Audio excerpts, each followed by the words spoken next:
Hey, ladies and gents, welcome to the Controlled Interest Gamecast, where we talk about video games and everything happening in the industry. I'm your host, Jerrad Wyche. As always, I'm joined by Dom Orlando. Praise the sun. Praise the sun. Episode 197, inching ever closer to that illustrious episode 200. We have some good news to go over. Quite a bit of Xbox stuff, a couple of PlayStation things. We're not going to be going over... on my end, we're not going to be going over much of what I've played just because it's either stuff I've talked about numerous times or obviously The Last of Us Part 2, which Dom and I have kind of talked about how we want the next time we really dive into it to be a separate spoiler cast we're going to record and upload. So, look out for that. I'm about 15 and a half hours in. The game relatively takes between 22 to 25 hours to complete, so I'll definitely have it done by next week, and then it's just about when we plan our spoiler cast. Dom, you were playing through a second time. Are you done, or how far are you in on your second playthrough? Just a little bit farther than you are on your first, actually. So, I'm like, I've been getting all the collectibles and everything this time through. So I'm just about to get a platinum trophy for this guy. Really awesome. exciting. Yeah, I heard it was an easy platinum. So, yeah, it's pretty much just collectibles and upgrades. There's no difficulty implications or anything like that. So yeah, it's nice and leisurely. Awesome. Let's hop into this quickie news. First up, we have some Activision Bungie news. So if you're not familiar, Marty O'Donnell was a former Bungie exec, pretty big name. He'd been with them for a while, back to the Halo days with Microsoft. And he recently did an interview with a prominent Halo YouTuber where he answered a bunch of questions, specifically regarding a lot of the partnership details that Bungie had with Activision, right? Because remember, Bungie broke off from Microsoft, then they went and signed with Activision, and then recently in the last year is when they finally went independent once again. And he had a couple of things that were interesting. So the first thing is Bungie chose Activision over Microsoft not due to the money, but the IP ownership. So basically he went into the fact that when they were negotiating with Microsoft and Activision, the money wasn't the question. They were both offering relatively the same money. But the difference is that Activision was going to give them wholly, like, the freedom over the IP and the ownership over the IP, but Microsoft wasn't, right? So that was the interesting hang up there. But then he followed it up by saying that the way it worked once they signed is that though Activision didn't have ownership over the IP, the way Activision worked it out is to try to get the approval of all of the execs on Bungie's board. And pretty much all of the Bungie execs were like, yeah, we're down essentially with you guys like steering the boat on this. And he was one of the couple of Bungie execs that was kind of against that because it goes against the whole point of their deal in the first place. And he said that that's why he ended up getting, he quit and he was let go from the company. Also, just to let you know, take this with a grain of salt. People are listening, not saying that he is jaded, but when in these type of situations, it's his story versus something we haven't heard. So who knows what the truth is, but I thought that was interesting. The last thing is he gave this anecdote about a dinner they had with Activision. And I'm just going to read it to you, Dom, because I think it's crazy. So later in the interview, O'Donnell shares an anecdote about a dinner with Activision executives. And by the way, I'm reading this from the IGN article that was written up by Jordan Alleman. So go check out the whole article if you want to see more. So later in the interview, O'Donnell shares an anecdote about a dinner with Activision executives before the partnership deal had been signed. During the dinner, O'Donnell says he was talking to the Activision CFO about saying, "Be nice to the goose," with Bungie being the goose laying golden eggs for Activision. According to O'Donnell, the CFO told him that he liked the analogy, but, quote, "sometimes there's nothing like a good foie gras, the controversial food made by force-feeding geese before slaughter." And O'Donnell replied, "I get a chill even telling that story. The red flag went off like mad." So basically, he was saying that he was talking to the Activision CEO, and he was saying, "Hey, man, you got to be good to the goose that's giving you the golden egg, which is destiny." And then the CFO responded basically with an analogy of himself, saying like, "Well, we're going to force feed whatever we need to do to make sure this game's good, and we don't really care about the health of the goose at the end of the day." You know what I mean? Get the product out. What do you think about that whole anecdote with that dinner party? Do you think a red flag was the appropriate thought from O'Donnell? That's a weird thing to say, especially because that's like the old cliche of like, oh, you're gonna milk the cow dry, right? And you see all the cartoons and memes about like, some company literally milking a cow that's so skinny it can barely stand. But then this is like I'm actually saying, yes, we're literally going to do that. In a more like, brutal kind of analogy even. That's weird. That's uncomfortable. It is uncomfortable. And for him to have that like off the cuff of like hearing the goose thing, and he's like, just such a weird like supervillain line. So weird. It sounds like something out of a movie that like is just so, who talks like that? I don't know. That's weird. It is weird. So yeah, it's a very interesting interview that he gave, and he goes on to talk about how, and this makes sense in terms of the world of businesses, a lot of people at Bungie still treat it as a political decision to act as if the relationship was always good with Activision, but behind the scenes there was actually quite a lot of turmoil and arguments and discussions with the parent publisher about the whole deal in general. Obviously, who knows how much of that is true, how little of that is true, but the fact that Bungie pulled away from Activision means that it wasn't always clear skies with them, so something was going on. But yeah, I saw that dinner anecdote, and I was like, if I was in that meeting, I'd be like, yikes, like that's a huge red flag. It's like a siren. To be so open about it, too, is, I don't know, that's weird. To me, it sounds like, an executive hearing, be good to the goose, and getting that prideful thing of like, well, yeah, you're maybe the golden goose, but it doesn't mean that we're not the reason why you're able to produce that stuff. You know what I mean? Like an entitlement kind of thing. That's what it read like to me, but yeah, it's so weird. It's so weird.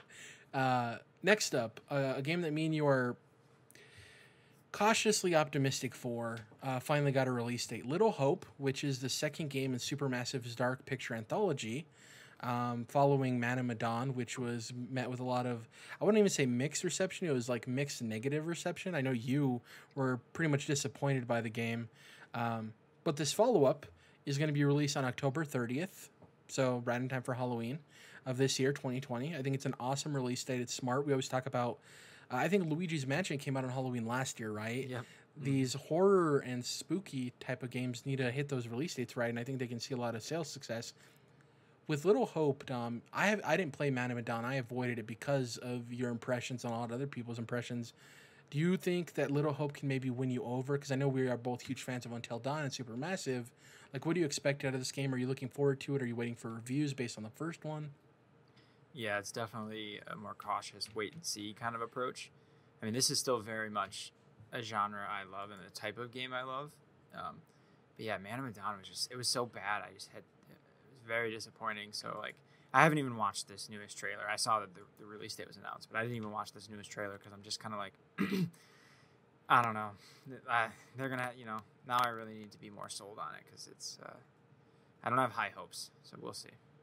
Yeah, it strings me as, like, how weird everything works out, because the difference between these games and Until Dawn is, obviously, they're working with a first-party publishing partner in Sony, and these are shorter development cycles, right? And you can see that they don't really necessarily have the polish or level of quality as Until Dawn. I think Supermassive would be a really dope company to they don't even need to get acquired by Microsoft, but maybe partner with them and have these things come out on Game Pass, because I do think they're going to possibly reach the level where the games don't look or play good enough for people to go out and buy them, right, outright. But if you have them on a service like Game Pass, maybe they'll jump into it, I don't know. They're in a weird spot. I think this game could be make or break for not the company necessarily, but this whole anthology and how they're going about it. If this game doesn't sell well or review well, I think they might go back to, the table and figure out their plan moving forward, because I don't know if they can afford to have two critical commercial flops back to back, right? Yeah, I think to me this is, and I'm most skeptical because this is not that long after Man of Medan, right? What's it been, a year and a half? Yeah, but we knew from the beginning the way they approach development for this is they have multiple teams, right? And they're kind of working, like overlapping essentially. I don't know how that stuff works, but it still has me like question. Like, I don't know. It just seems like a lot to ask of the devs altogether to just pump out another one of these games when I don't know. How much they can pivot, right, based on the feedback for Man of Medan, and maybe it is until the third game where we see the actual improvements to the formula. Who knows? And part of it too was like a strategic choice they made with Man of Medan to make it more focused on multiplayer than Yep. single player like Until Dawn was. Especially like online multiplayer, like that was a big component of Man of Medan that went entirely over my head because that's not something I'm gonna do. But and that I think the narrative and the story and the whole structure of the game kind of was based around that, and I didn't like any of that. So in addition, it was kind of a buggy mess too. So like, hopefully that's like the one thing I can hope for. I have zero faith that this one won't also be a buggy mess, but that's to me like forgivable still. If the structure is more catered towards a single player experience, yeah, it's going to be interesting. Correct me if I'm wrong, but didn't Little Hope get teased the day or a couple of days after Man of Medan came out? Right, I think they announced it like right afterwards. I think it was like actually in the credits of Man of Medan. There was a teaser, something like that. Yeah, that makes sense. So we're assuming we'll see the same for this, probably the tease for the third game. Yeah, I'm interested in it. I was very interested in Man of Medan, but then once I heard all the feedback, I was like, yikes, I'll pass. So hopefully maybe this one gets really good reviews and turns it around. But if I'm being completely honest, I think it is the third game where I expect to see what direction they go with it, because that's the one that'll have enough time to pivot in one of two directions, either stay the course with what they're planning or completely divert and try something new. And maybe, who knows, we could see a longer development time for the third game as they realize this shorter time frame between them isn't working, right? And that one gets quote-unquote delayed without us knowing, because we don't know the release date for the third one. Right. But it gets pushed back on top of COVID and everything. Who knows? Mm-hmm. Which might be a blessing in disguise for them. We'll see. Next up, PlayStation News Roundups. There's a couple of PlayStation-related news stories I wanted to get to. One of them comes directly from PlayStation, and the other one comes from Gematsu. So the first one, out of nowhere seemingly, PlayStation revealed the first look at the box art for the PlayStation 5. The cover is for the upcoming Marvel Spider-Man Miles Morales and has some interesting design decisions. Talk about a tongue twister. Jesus. So I want to talk about this because it seems like quite a bit with design aesthetic stuff. We don't necessarily disagree all the time, but we find ourselves more often than not being on opposite sides of it. Like for the PS5, right? I really disliked it, and I think you were on the side of you enjoyed the design of it. And honestly, actually on that one, like the controller I think looks great, but then the console, I'm still kind of like, especially that initial angled front view they showed, like when that first reveal, I was kind of like, whoa, that's interesting. When I saw it like horizontal, sitting how I assume I'll have it sitting, it's like, okay, this looks better. I'm still not like totally like digging the design of the console, but it's all right. It'll grow on me. I'm sure. I think it'll be the first console where you have to have a stand either way, right? I can't remember another console you have to have a stand for a horizontal. Right. Must have some exhaust or some input fans or whatever on all sides of it or what. Well, I think it's that because it's curved the way it is. I think if you were to lay it on the side without the stand, I think the collar fan, the white part, would maybe like bend in and cut off the circulation of the fan through the top. You know what I mean? Mm-hmm. So I think it needs the stand for the center of gravity, so it doesn't like mush on itself with gravity. Anyways, back to this box art. So we've already known the Xbox box art for the Xbox Series X, which is essentially the same design scheme, except it has a bar at the top that'll have the different Xboxes and the family of Xboxes it'll play on, right? So the one I think we saw was Cyberpunk, maybe, where it said Xbox One, Xbox Series X, and there's some more blank space, and we assume it's for the Series S or Lockhart or whatever. For this one, it's interesting because they made a couple of additions to this, and then they removed something that's kind of interesting. So first up, the top of it, where it says PS5 now, is white with black lettering, which I think would be fine if, and me and you are probably going to agree on this because I think I saw your comment, if they change the plastic color. So the plastic is still blue. Mm-hmm. And then so the top header on the console box art is white with the black lettering and just kind of looks messy. And then the other addition they added was the new PlayStation Studios logo, which is right next to the Insomniac logo. But they removed the only on PlayStation from this, and obviously that doesn't mean this game is coming to somewhere other than PlayStation. But in terms of branding, I think it's maybe that they assume people will see that PlayStation Studios logo and assume that means it's exclusive. And in my opinion, consumers are kind of dumb, and not that they will buy an Xbox thinking they'll get this, but I do think they lose something removing that only on PlayStation. I don't know. That's just my opinion. But I'm with you. I think they should have either changed the plastic or kept the top header blue in some regard. But what do you got to say, Dom? Yeah, because I thought the same thing. Like, oh, I would have been. I like the white and the black on the top bar and the PS5 text. Like, I think that looks great. But then on top of the blue gem case is like, I don't know. And I get like they're trying to match the aesthetic of the console and the controller. So it makes sense. I'm not that into it. It would have been cooler if that case was black, and then it would look. Because in my head, I'm thinking, oh, like regular Blu-ray like movie cases or whatever have always been blue, and now 4K Blu-ray cases are black to kind of additionally indicate this is a 4K Blu-ray. And I thought, that would be cool if they like leaned into that a little bit. Like, okay, because now these are actually 4K Blu-rays that actually I don't know if that's true. Like, will PS5 games be on a 4K Blu-ray disc? I don't even know. I assume. I don't know. Anyway, because it can hold more data than a regular Blu-ray. Anyway, if they leaned into that kind of 4K branding and had the black case, and it would look cooler with the white. But they wanted to match the console. It's still exciting to see it. Like, oh, that's what, next gen is coming around. It's exciting to see the new cases. But I was kind of like, I'm not crazy about the design.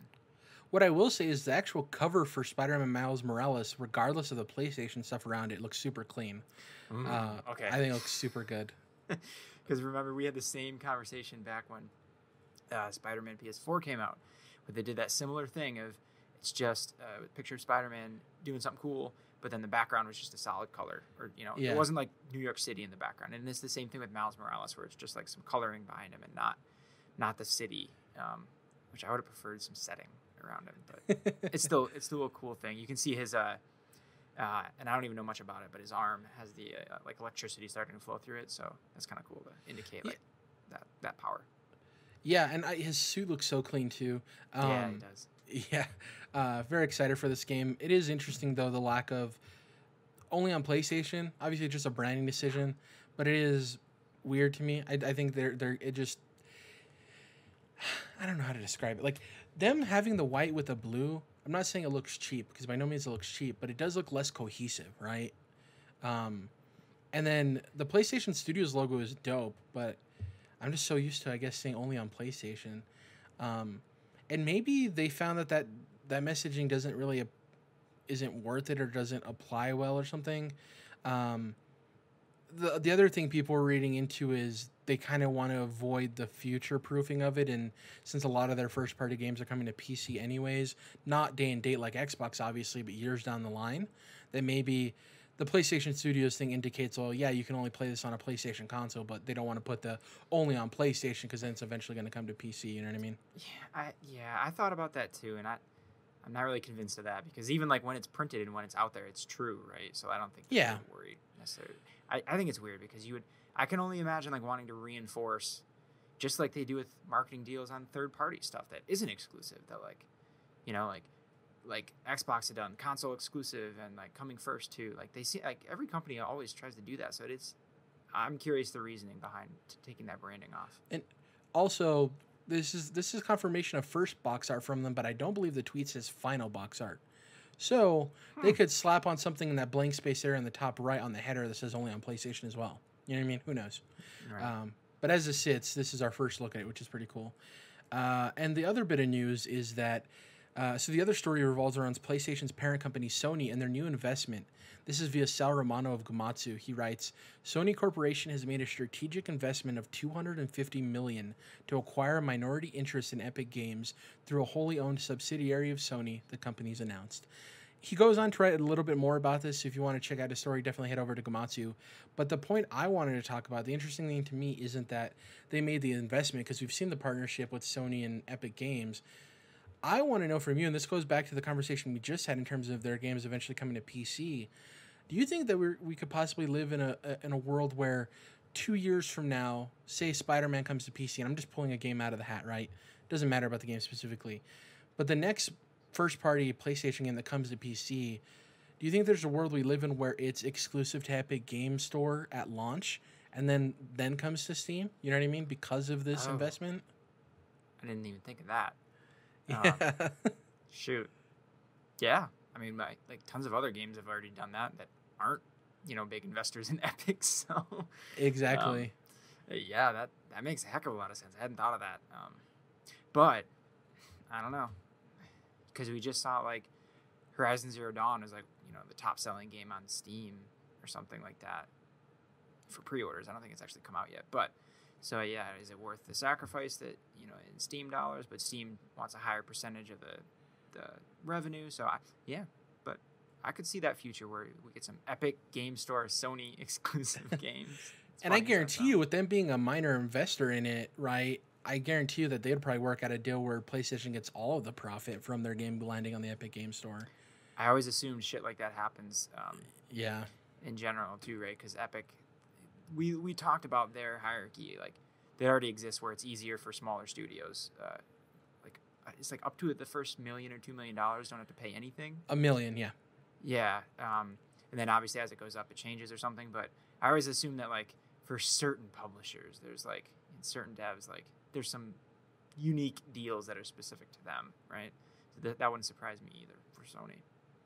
Yeah, and I just think it's a smart business move. I don't think anybody should read into like, oh, that means Xbox games won't use the Unreal Engine or some dumb crap like that, because obviously a bunch of the Xbox studios are using Unreal, and Epic is worth a whole lot of money. And like you read from the Sting, PlayStation spent $250 million to acquire a minority interest in the company. You know what I mean? They spent that much for a minority, $250 million. So smart move by Sony.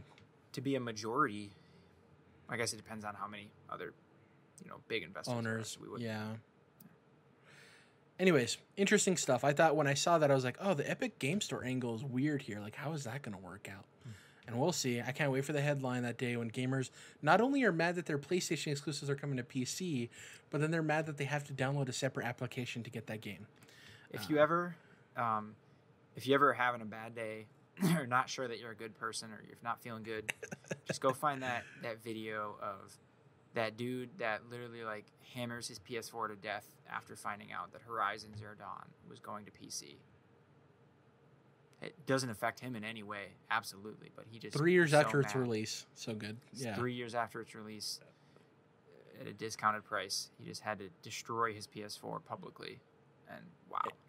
And an interesting point I wanted to bring up, and we'll eventually talk about another show when we need to fill time, but this Twitter account posted, I guess on Steam you can see all the different levels of GPUs that access games on Steam, right? So you can see like how, like the percentage of how many people are using this level of GPU, how many people are using this level of GPU. And it turns out that the GPU standard and up from where the next gen consoles will be, the number of people on Steam that are using that are 15% of the Steam community, right?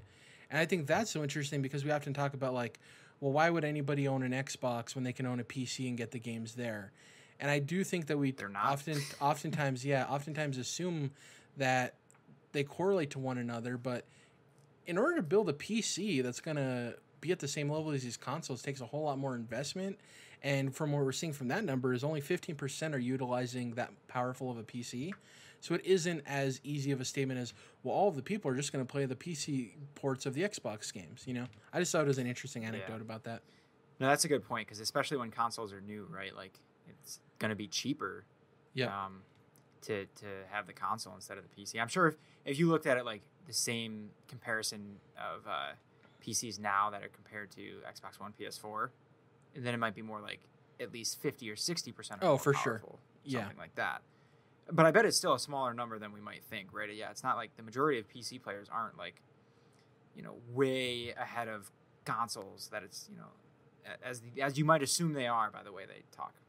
Right? And on top of that, you'd also have to introduce, well, how many of those 60% of people who own a PC that's as powerful as those also own those consoles as well? You know what I mean? Because we just know that they use those GPUs to play on Steam. We don't know if they play other things. So I just thought it was interesting numbers based on those conversations people have about that stuff. I think everyone assumes the PC gaming space is filled with all these people with elite PCs, you know what I mean? And it's not necessarily the case. I don't know if you were going to add something. Sorry. I guess it just makes me think about, like, because that makes sense that they have that data. So, like, when you're the developer, it's like, yeah, you might...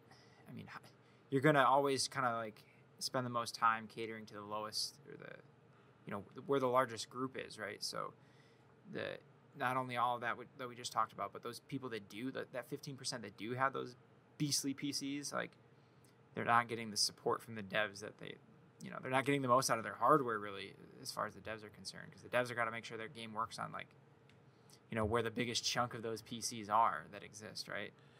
It's weird though, because some companies don't necessarily do it. Like Remedy, for instance, seems like they developed for the Xbox Series X and PS4 Pro and PC in mind, because if you try to play those games like on the base Xbox or PS4, it ran like hot garbage. I mean, it didn't run necessarily perfect on the newer systems, but they seem like a studio that did the opposite, where it's like they were developing for the highest end and then trying to make it work for lesser That's power. why next gen is cool, because like we finally like get a jump where it's finally like going to become more financially incentivized to like use newer technology when you're building stuff. Yeah, and just the load times alone and the SSDs, man, like it's impressive to me how quickly you can get back into Last of Us Part 2 after dying, and that's on PS4, you know what I mean? I thought the same thing. It's pretty quick, yeah. And let me preface too, we're talking about Naughty Dog, who has arguably the most experience developing on that hardware. So if anybody's going to get the most out of it, it's going to be them. So, yeah, because they used to be bad at it. Yeah. Last of Us 1, like that loaded forever, dude. And but then the other thing too was comparing if you had a PC or a PS4, Xbox, and you just plugged a SSD in there, like right today. Compared to like what we've seen so far from the next gen boxes and their SSDs, it's like night and day. Like it's still having it in the new console and having games like designed around the SSD apparently makes a big difference in what they're actually able to do with it. So that's back to the whole like the expensive PCs aren't getting the most out of what they're paying for argument. But. Yeah, and I mean, honestly, I think a lot of gamers would be happy just with the SSD improvements. On top of that, we're getting better GPU, CPU, all of that stuff on the back end as well. And the SSD alone is going to make such a difference. Let's get into this Xbox news and some rumor stuff. A lot of different stories coming out about Xbox this week. Not surprising, they're leading up to their event. Speaking of the Xbox Game Showcase, which we've been wondering, is it taking place at the beginning of July, the end of July? We have a date. They tweeted out it's going to be taking place July 23rd at 9 a.m. Pacific Standard Time. A lot of outlets made a point to say that this is a very European-friendly time, which is smart for Xbox because they lost a lot of ground with the European division over this generation because they had a pretty strong stranglehold of 360. But over the course of this last generation, they kind of lost that to PlayStation, especially with Jim Ryan getting in charge and him leading the European division of Sony.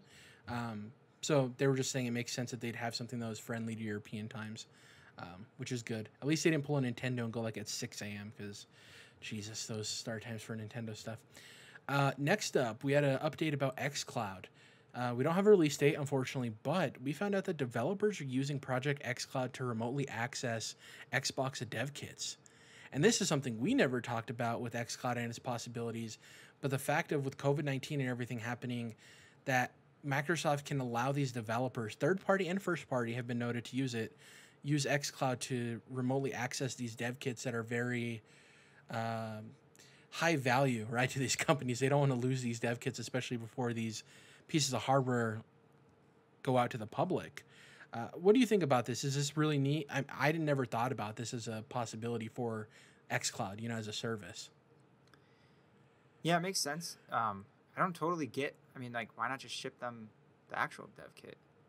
I mean, it could leak or whatever, I guess, right? But so is this like, they can get to it early with less risk of the dev kit being exposed or something? Like, well, normally dev kits don't go out to individual developers, right? They go to a studio and then they work there at the place. But because everybody still work from home, okay, Microsoft's not going to trust these individuals, especially at third-party companies. I see. You know what I mean? People's houses, basically, instead of the actual office. Yeah, so think of it as the Xbox dev kits aren't necessarily getting accessed from Microsoft to the studios. It could be from the studio to the employee, right? They could already have the dev kits. They just can't go in and access them. So xCloud might allow them to access it that way. Yeah, that makes more sense then. That would be an advantage. But yeah, this is a pretty neat application of streaming and stuff. So that's pretty cool. Good workaround, right? We're seeing a lot of creative workarounds given the current working situation. So good on them. Yeah, because that was it was Cyberpunk. Everyone who they had preview the game apparently streamed it. NVIDIA through NVIDIA's streaming service. Yeah. Yeah, which is risky because like your previews are going to be potentially tainted by someone's poor internet. It might not be your fault, so that's pretty cool that the service worked well enough for them to be confident to do that. CD Projekt Red did have them take internet tests though to make sure they had enough bandwidth to do the previews. By the way. Yeah, I know, and that shit. I've taken plenty of those tests too, and then sometimes when you turn it on, and you're like, "What happened? You just told me it was good enough." PlayStation Now, and yet it's all stuttery. xCloud, like I don't know. Sometimes you just, interesting though, and really cool workaround. Next up, we've been wondering about Phil Spencer and company. They bought quite a lot of studios these last couple of years. I believe 9 in total, the last 2 or 3 years. And people are wondering, well, are they done investing? What's going to happen? We've heard from Matt Booty that they're focusing on the studios they've already acquired. But, and I'm going to get into a couple of these games industry biz articles later on, but in one of them, Phil Spencer had a quote, and I wanted to read it about them acquiring more developers and studios, okay? So, quote, this is from Phil Spencer. The first priority was making sure the studios had the things that they needed to build the best versions of their games. That means extending some of the timelines and giving them more budgets. We have really strong support from Satya Nadella, the CEO of Microsoft, and Amy Hood, the CFO. And there's been no signal at all that we should be slowing down, but just to go at a pace that is maintainable for us as a leadership team. We're always out there talking to people, but it has to be the right opportunity. So he's basically saying we have the support of 2 of the most influential people at Microsoft, and they told us don't slow down. Basically, they didn't give us the stop sign, right? Like, no, you already acquired enough companies, see what they do. They're like, if you see the right opportunity, do it. Just make sure you're not out here snagging everybody for the sake of snagging them. And this was interesting because in addition to this quote, we had some information come out in regards to WB Games, Dom. So according to the information, which is a website, and then it was corroborated by a lot of other outlets, Microsoft is interested in acquiring the collection of talented developers from WB Games. Obviously, they're on sale right now from AT&T and Warner Brothers. So I wanted to pair these two together, Dom, because we're hearing Phil Spencer say that if it's a right opportunity, we're going to pull the trigger. And we now know that Microsoft is interested, which we talked about when the story eventually came out, that Microsoft should get them. Out of Take-Two and Activision, all of these people, Microsoft seems like not only the one that would need them most, right, with especially with like Rocksteady and the high-quality games they make, but they also are in a financial position to get them. And thirdly, they seem like the place where the moment they're purchased, half of them won't be shut down, or at least we would assume. You never know with company mergers.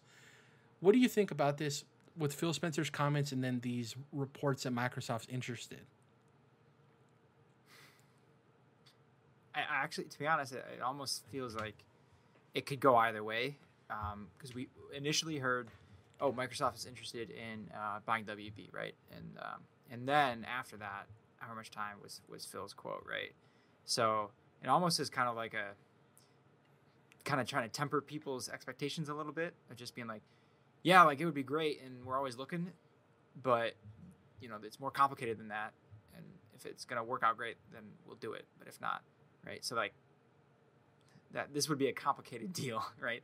Expensive, and then you get into like, well, does it include the IP and that kind of stuff? Because it's multiple studios and so on. So like, no matter what, like this is an extremely expensive, complicated ordeal. For anybody who buys them, not just Microsoft. Oh, yeah, of course, anybody. This is a big thing. So I think this is like a really well worded piece of fucking language from Phil, frankly, of like being both like optimistic and realistic. I don't know. It just sounds great. Like it doesn't basically say like, nope, no chance, stop, yada yada. But he also doesn't like get everyone's super excited about it, and and he also doesn't just stay quiet. It's kind of acknowledging. It feels like the timing is it can't be a full coincidence, right? Yeah, for sure. I mean, maybe I don't know when the interview was or whatever, like the context of the question that was asked to him, but because sometimes there's that too, where it's like when people are asked questions that they might not have talked about otherwise, and like you're just like, well, I was just answering the question, and it has nothing to do with other things in the world. But I think it could happen. I mean, this is probably a little bit farther, more of a hint in the direction of like maybe Microsoft does this, and then I'm partly maybe biased right there because I got someone mentioned the possibility of like imagine like an Xbox exclusive Batman game to kind of mirror the PlayStation exclusive Spider-Man game. Like, that would be pretty dope. Like, that sounds cool. Yeah, that's a stretch still at this point, but it's possible for sure. So I'm kind of excited about that possibility. And two of the neat ideas I heard too are TT Games, who make all the Lego games. Who knows if that license thing will happen, but they're very familiar with making family-friendly games. And I would love if they announced either a Banjo-Kazooie or a Viva Pinata game made by TT Games if they acquired them, because I think they're the perfect studio to handle that stuff. Somebody made a joke that you just replace all the Lego pieces with Jiggies and you have yourself a Banjo-Kazooie game already with the Lego game. So, yeah, I'm very interested. Like I said, I want Microsoft out of all these places to acquire them. I think I at least want Take-Two or Activision, especially with the way they've been working lately.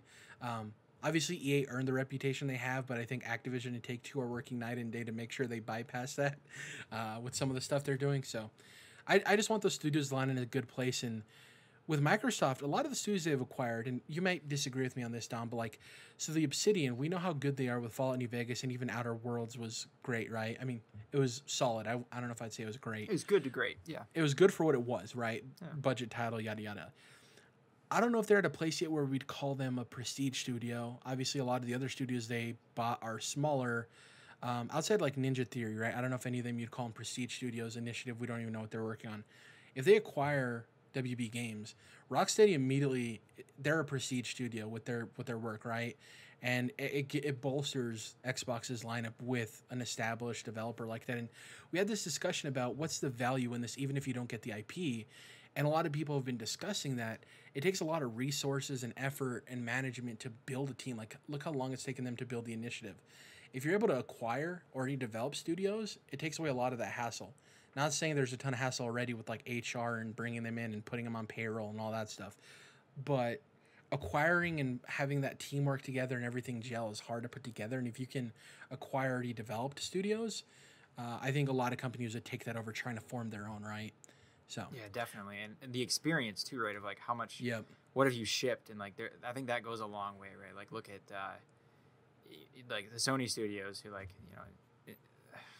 say like Jordan's gonna hate me for this, but like Naughty Dog, right? Like Jak and Daxter, those are games, those are fine games, but then like Uncharted, the first ones are good.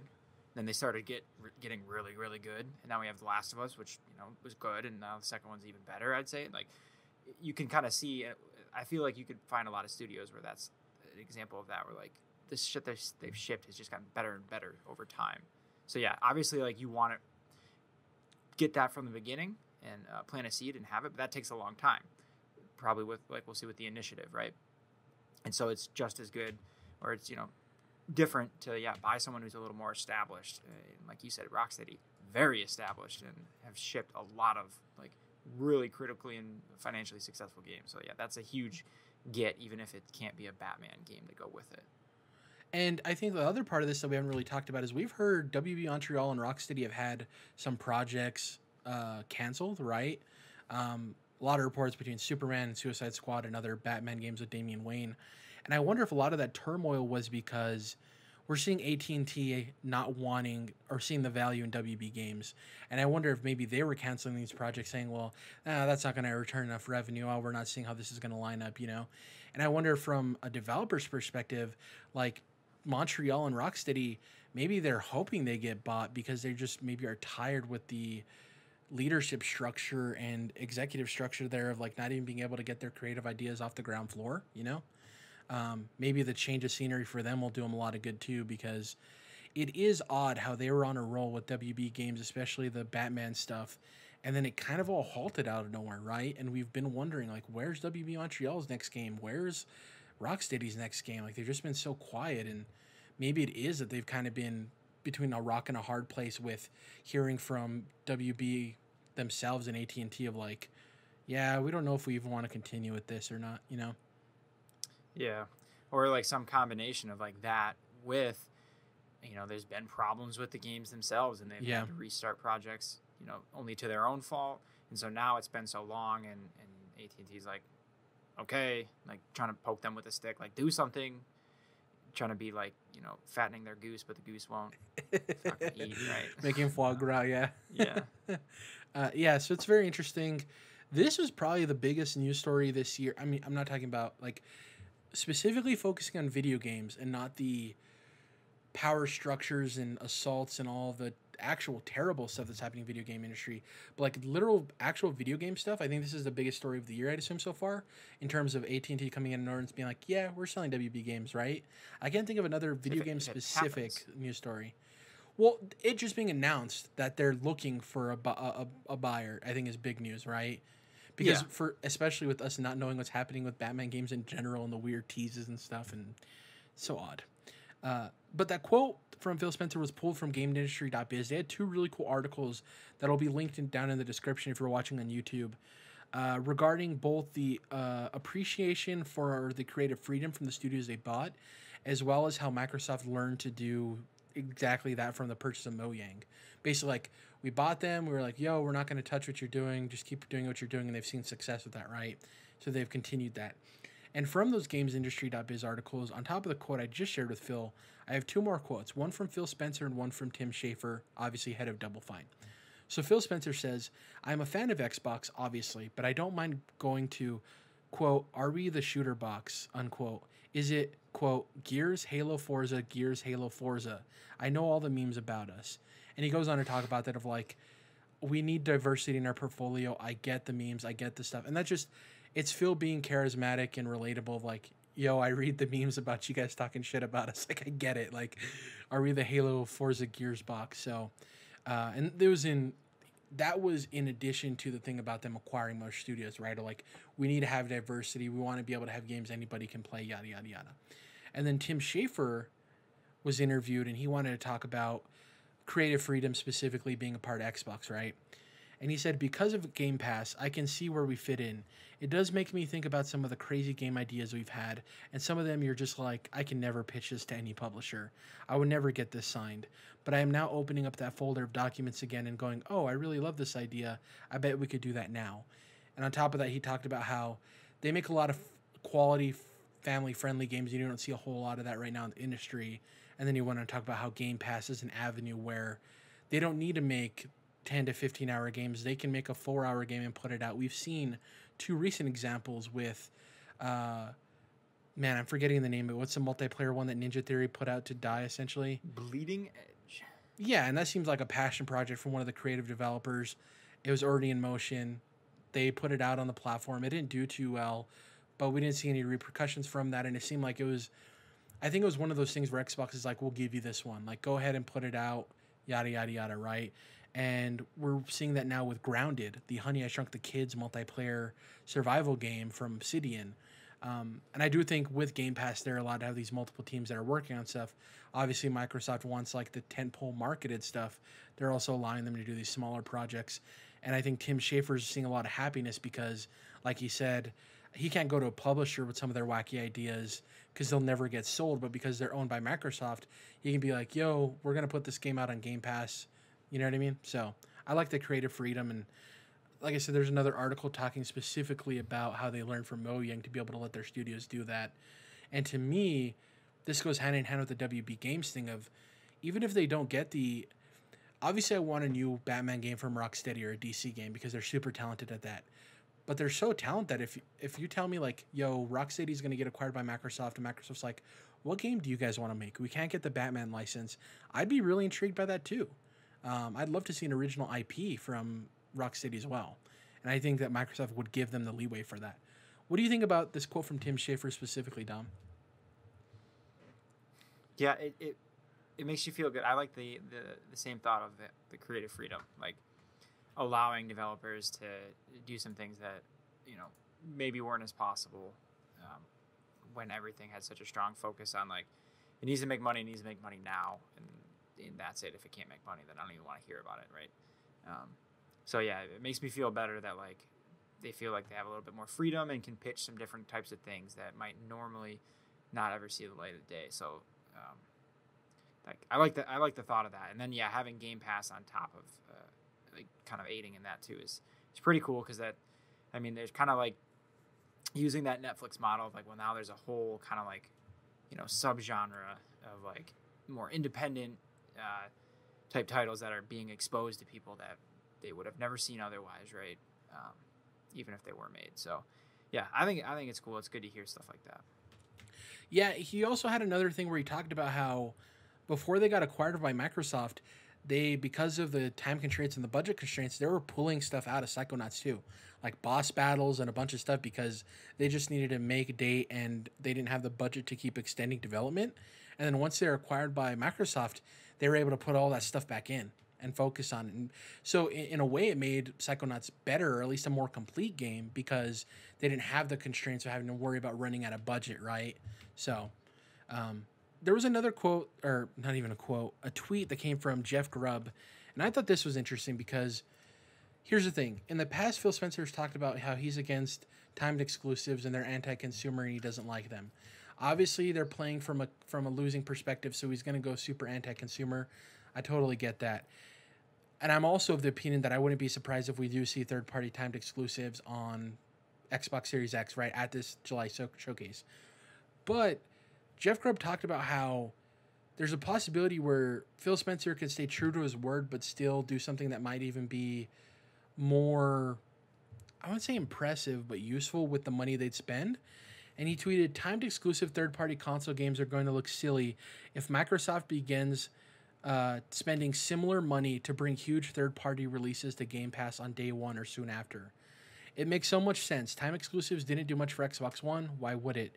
We spent money so only people who buy our hardware can buy this game is actually weird, especially compared to we spent money so you can get this game as part of the sub you already have. An interesting thought here, because there is an argument to be made that the money you'd spend on a timed exclusive, if you spend that money on it coming day and date to Game Pass, you not only boost Game Pass, right? Because it's like if Cyberpunk comes out day and date on Game Pass, that's huge. On top of the fact that it gives people another incentive to choose your box over the other box, right? I think it's an interesting perspective, and it is a route Microsoft could take. My assumption would be a mix of both. Like, I think they're probably going to do the normal timed third-party exclusives, but I wouldn't doubt if they shell out some cash for some surprising games to come day and date on Game Pass, because they get the best of both worlds. They don't piss off gamers because the games are still coming to PlayStation the same day, but people who either own Xbox and subscribe to Game Pass or are interested in Xbox have incentive to play on that console, right? So it's kind of a win-win for them from marketing. Yeah, I think you got to kind of figure out the best balance, right? Yeah. I'm going to make another Netflix analogy where Netflix used to be, mostly not original content, right? And then eventually they started pivoting it into, okay, we got some cash, like we got some investors or whatever, and apparently a lot of debt. But anyway, they started, producing a shit ton of Netflix original stuff. And then they're starting to let go of some of those big contracts that cost them to have, like The Office and Friends and some of those giant shows that they were paying an arm and a leg to keep on there to try to sway people towards them, trying to replace that with their own stuff now that they're kind of like, it's a larger platform. So like, I don't know if that's like the smartest way to do it or not, but I could see it being a similar thing with Game Pass, right? Like, it's still in this growing stage, right? And yeah, maybe we got to buy some exclusivity, even timed or permanently, like maybe fund a game entirely, or basically like this game only exists because Microsoft paid to have it exclusive on Gamecast, right? Game Pass, right? Otherwise it probably wouldn't have happened because no one else would have published it or something like that. And then like in the meantime, they're building their own portfolio of first party studios, and eventually like they've already started, like those games are first party games are right on Game Pass day and date. So like as those start to pop in, and assuming they're of high quality, like then you probably don't have to rely upon like paying a shit ton of money. I know a lot of people are speculating that like Cyberpunk might come to Game Pass pretty early, if not at launch, which would be crazy, by the way. Yeah. I don't think it's necessarily impossible, but I just that'd be crazy. I wouldn't bet on it, but a similar thing. So like maybe that's like something they got to do early on to continue to get Game Pass, because it's growing a lot. It's already huge. I don't want to like sell it short, but I think it's still in that growing stage. It's still going to get a shit ton bigger. And we're not even talking about the fact that the $70 price point of games possibly going up in price could play into this as well, where People are like, Yeah. do I just spend the 10 extra bucks? If Xbox is getting this day and day, I can spend $5 for game, or $10 or whatever, or $1 depending on if it's a sale or not, and I can play this game as opposed to spending 10 extra dollars for this gen. It's going to be interesting, and I do agree with you that they're going to need to even it out, but the fact that Xbox already has back compat and all of their first party games come day and date means that there's already a built-in library of value. So if you get somebody with Cyberpunk, chances are you're going to get them on a hook for all of the other stuff in there, And I do think that's a smart move in spending money for these big third-party games to come day and date, because the way subscription services work is you get them in for that one title and hope they get hooked with everything else in there, right? And we've seen Game Pass as an excellent library. On top of the fact, the other thing we're not talking about is the time when xCloud gets integrated with this, and you're not even having, not only will you not have to spend as much money as you are on games, you're not even going to have to download them as much as you are, because you're going to be able to stream them as well. So it's going to be a lot there. That's a good point on the $70 thing, because like that whole discussion is going on of like, would you pay for this, or like, is it worth it? And like, there's this, that, NBA, whatever, and then Microsoft is kind of like the only ones right now who are like, we don't really give a shit. Charge $80 for games because we're charging $10 a month, guys. So no matter what, they're coming out looking great. And that's a story we didn't get to this week either. Of Microsoft is apparently approaching publisher and being like, "Hey, we don't want you to charge more for upgrades on our thing. They should be free." They're not necessarily mandating it, so it's like a half measure. Yeah. I wish they would actually mandate it. Oh, really? I was going to say the opposite. Yeah, I think it's a bold move to be like, "Yo, if you're going to publish on our platform, make sure that the upgrades are free." Yeah, see, I don't like it because I thought like it seemed like some of the headlines were misleading because it sounded like they were mandating it, and I don't think that's really the case though. They're just encouraging or something. But which is, I think that's as far as I'd want them to go, because I'd want to give the developers, publishers the freedom, because maybe not every developer can afford to do that. And be like, well, then I'm not going to make the upgraded version, because like that's a lot of extra dev time potentially, and I would think that they should be in control of what they're charging for it, which in some cases they're going to be too greedy when you look at it, like as we kind of complained about with NBA 2K or whatever. But in a lot of cases, like, I don't know, it's kind of a lot to ask. I think smaller studios. It's a win for Microsoft if they mandated it. It'd be a loss for the developer side of it. You know what I mean? But then you think about it, it's like, I don't know. It's a very complicated issue. And I don't think there's necessarily a right answer. I think there's an argument to be made for either or. I'm not going to die on the hill for that. That would come from it. And to your point, I do think the quote-unquote villains of this will expose themselves, and they'll see the backlash for it, as we're seeing with NBA 2K. And I do think that, like, just encouraging is enough, because then you see where these companies lie in general. But, yeah, we'll see what happens there. I just thought Jeff Grubb brought up a good point about how Microsoft, because of Game Pass, might take a different approach, because Sony is spending a lot of money for timed exclusives. Xbox has done so in the past too, but if they can reallocate that money to, instead of doing timed exclusives, they come to Game Pass day and date, that might be an interesting path for them. We'll see what happens there. It's pretty much it for this week's news.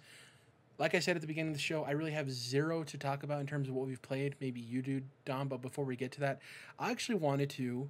This podcast is going to be coming out right before Ubisoft's showcase happens on the 12th. And I had a couple of questions for you in terms of predictions we think for this thing, okay?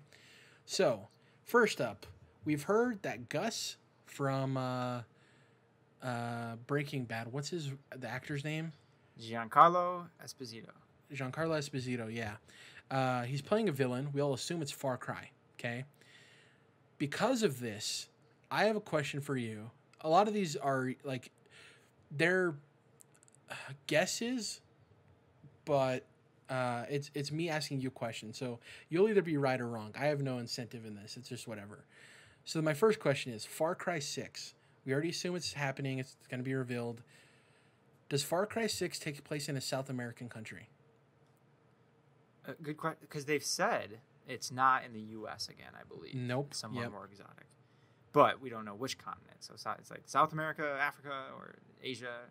Could be probably Mexico, right? Because they didn't say... Did they say North America or the United States? Good point. It might be Mexico, I guess. I didn't think of that. Yeah. But South America. I'm going to say... I'm trying to remember. 3 was somewhere tropical. I don't remember exactly. 4, I think, was like Asia, Himalaya type setting. With like Pagan Min, that guy. And then, so I'd say, yeah, South America. That's a good guess because they haven't hit that in a bit. I mean, I don't remember where 2 or 1 were. So, but I'll go yes, South America. Okay. Second question: do we see more than 5 minutes of direct gameplay of Assassin's Creed Valhalla? Yeah. Okay. What's your reasoning for that? They have to, right? Is my assumption. Yeah. I only hesitated because 5 minutes is a long time. Obviously, we'll see gameplay, but the 5 minutes is where I was like, I don't know. But Ubisoft, they seem like at their shows, they do a lot of extended gameplay. So I think, yeah. And that game's coming out soon. So I think definitely more than 5 minutes. Do we see Gods and Monsters pop up again? Yes. Okay. So apparently I heard that Ubisoft was afraid people were going to say it was a Breath of the Wild ripoff. And then people saw it and were like, oh, this is awesome. This is a Breath of the Wild ripoff. So they kind of leaned into it. That's an insult, right? Yeah. Next up, does Watch Dogs Legion get a release date? No. I'll say it gets a release window of 2021 spring. Fuck it. Okay. Does Rainbow Six Quarantine get a name change, or do we even see it? Good question. Shit. No, we don't see it. Okay. I don't know. What about name change? If it were to show, do you think it's getting a name change? No. Next question. Should we believe in Splinter Cell? Fuck no. No. Get out of here. Do we not... I don't know if this is the last question or not. Do we not see Beyond Good and Evil 2 until next year? I don't know that we ever see that shit again, ever, any year. Man, don't say that. It's like one of my most anticipated games. Okay, do we see UB art?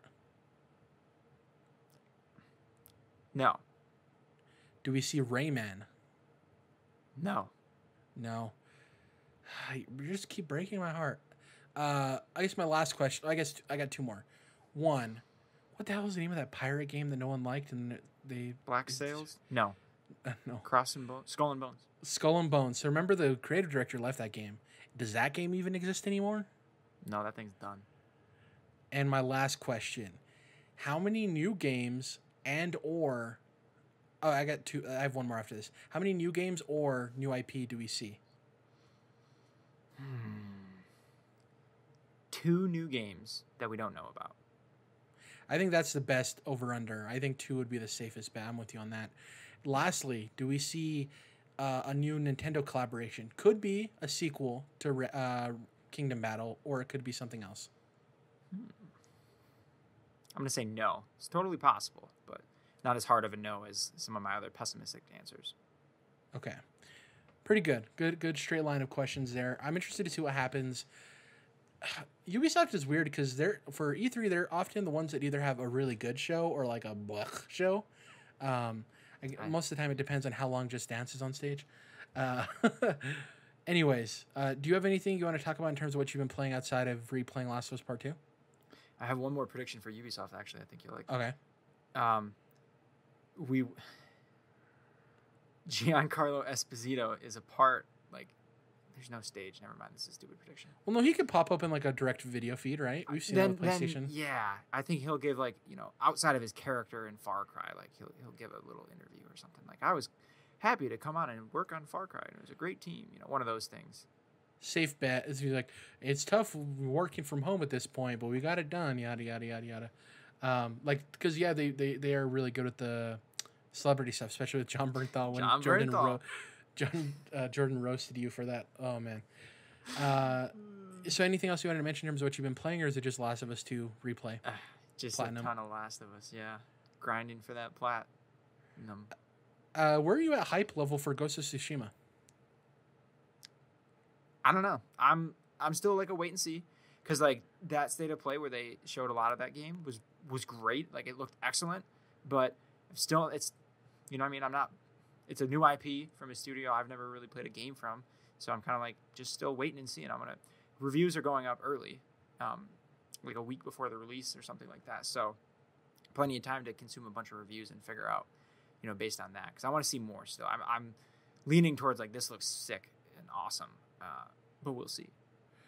So here's where I stand on it.